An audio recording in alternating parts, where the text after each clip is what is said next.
Pada nggak percaya gue orang Ambon. Gue pun lahir ngerasa jadi putra yang ditukar, tau gak lu? Oke, gue sebenarnya agak drop hari ini nih. Jadi gue hari ini sebenarnya datang tuh semangat gitu. Di rumah gue siap-siap, gue dandan, gue rapi-rapi, gue pakai meja nih biar kayak anak gaul gitu. Gue sampai sini, gue berharap ada yang bilang gue tuh mirip sama Samuel Rizal misalnya, atau Aryo Bayu. Pas nyampe sini, pas mau masuk nih ada yang bilang, itu Asep Suwaji datang gitu. Drop gitu. Pas gue lagi mau masuk nyari tempat duduk, cari tempat duduk, ada cewek ketawa-tawa, gue udah GR. Wah, cewek itu kayak merhatiin gue. Terus kedengeran mereka ngomong gini, itu mukanya bulutnya kayak motifan bebek, tau gak lu? Tapi ya udahlah. Tapi gue pengen nih kita hari ini tepuk tangan dulu buat guest star kita, Mongol. Tepuk tangan dulu. Kemarin udah sering gue ngeliat dia di TV. Kemarin ada di Metro TV, ada di TV-TV lain, ada di Indosiar juga dia naik elang gitu. Oke, perkenalkan sekali lagi, nama gue Sandi Tahia. Nyokap gue orang Bandung, bokap gue orang Ambon, beneran. Bokap gue orang Ambon. Dan kalau misalnya minggu lalu, mungkin ada yang udah datang, ada yang belum ya. Ada beberapa stereotip yang gue nggak suka kalau misalnya ada orang Ambon yang tinggal di Jakarta atau di Jawa gitu. Ada beberapa stereotip yang gue nggak suka itu. Jadi kemarin gue ketemu orang, dia adalah calon klien kerja gue. Dia akhirnya gue kenalan sama dia. Halo, nama lu siapa? Nama gue Sandi Tahia. Oh, Sandi Tahia. Tahia tuh apa? Tahia tuh marga Ambon. Oh, lu orang Ambon? Iya, gue orang Ambon. Kenapa? Debt collector. Gue nggak nyangka kalau misalnya gue nggak habis pikir gitu ya, kenapa harus kayak gitu. Gue pikirnya kalau misalnya nama gue adalah Sandi Situmorang misalnya. Sandi Situmorang. Oh, namanya Sandi Situmorang? Iya, gue Sandi Situmorang. Gue orang Batak. Oh, lu orang Batak. Emang kenapa kalau gue orang Batak? Tambal banget. Ya, kayak gitu-gitu. Cuman yang gue pelajari adalah semua orang punya rezekinya masing-masing, betul? Orang Batak bukan cuma bisa jadi tukang tambal ban, mereka jadi pengacara handal di Jakarta, betul? Kemarin ada sekali lagi. Oke, mereka jadi pengacara handal di Jakarta, apalagi mereka nanganin artis-artis kemarin tuh. Yang kasus yang udah kayaknya udah mulai bahas ini, Julia Perez sama siapa? Dewi Persik, ya. Dewi Persik. Pengacara itu kan suka nanganin artis juga tuh.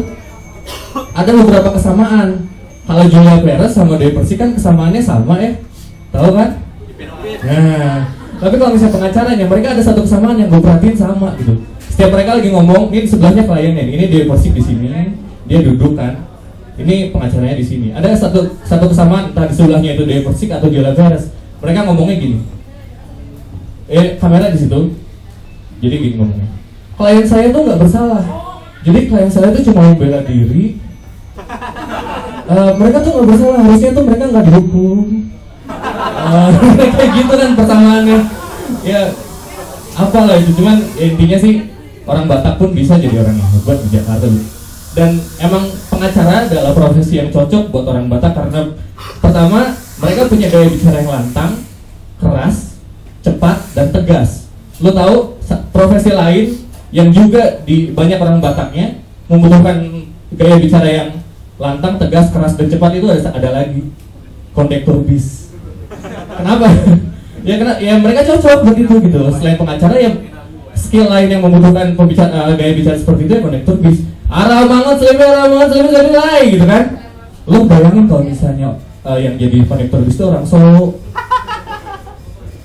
Monggo mas, Rawamangun, Selipi, Ronggo. Yuk naik yuk. 6 jam tuh bis penuhnya. Ya nggak sih?